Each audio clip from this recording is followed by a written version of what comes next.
Hello বন্ধুরা, আসসালামু আলাইকুম। বর্তমানে সোশ্যাল মিডিয়ায় কিছু পোস্ট এবং ছবি নিয়ে বেশ বিতর্ক চলছে, বিশেষ করে আমার বন্ধু জিহাদ এবং তার খালাতো বোনকে নিয়ে।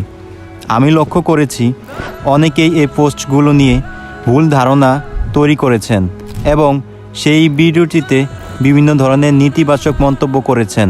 তাই আজকে আমি আপনাদেরকে এই ছবিগুলোর ব্যাপারে কিছু সত্য কথা বলবো। জিহাদ সম্প্রতি তার খালাতো বোনের সঙ্গে কিছু সাধারণ ছবি টিকটকে আপলোড করেছিল, যেগুলো নিছক পারিবারিক ভালোবাসা এবং স্নেহের প্রতীক।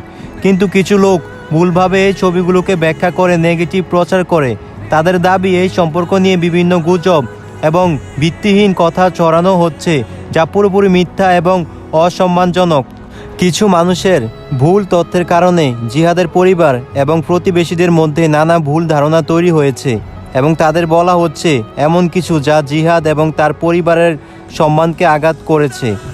এটা খুবই দুঃখজনক, কারণ একটি ভুল ব্যাখ্যা বা গুজব একজন মানুষের পুরো জীবনটাকে ক্ষতিগ্রস্ত করতে পারে।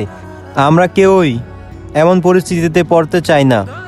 আমি এখানে সবার কাছে একটা কথা বলতে চাই, পোস্ট বা ছবি দেখে কোনো বিষয়ে মন্তব্য করার আগে সত্যতা যাচাই করা খুবই গুরুত্বপূর্ণ। জিহাদ এবং তার খালাতো বোনের মধ্যে যে সম্পর্ক তা সম্পূর্ণভাবে পারিবারিক এবং এর মধ্যে কোনো ভুল বা খারাপ কিছু নেই। যারা এই ব্যাপারটিকে অন্যভাবে দেখছেন তাদের আমি অনুরোধ করব, সত্য জানুন, যাচাই করুন। আমরা যদি একে অপরকে সম্মান করি তাহলে সমাজ আরও সুন্দর হবে। মিথ্যা খবর বা গুজব ছড়ানো না করে আমরা যেন সত্য ও ন্যায়ের পক্ষে দাঁড়াই। এই ভিডিওটির মাধ্যমে আমি শুধু সত্যটা আপনাদের সামনে তুলে ধরতে চেয়েছি। আশা করি সবাই এই ব্যাপারে সচেতন হবেন এবং ভুল তথ্যের প্রচার থেকে বিরত থাকবেন। আল্লাহ হাফিজ। তথ্য জানুন, সত্য বলুন এবং অন্যের সম্মান রক্ষা করুন। ধন্যবাদ।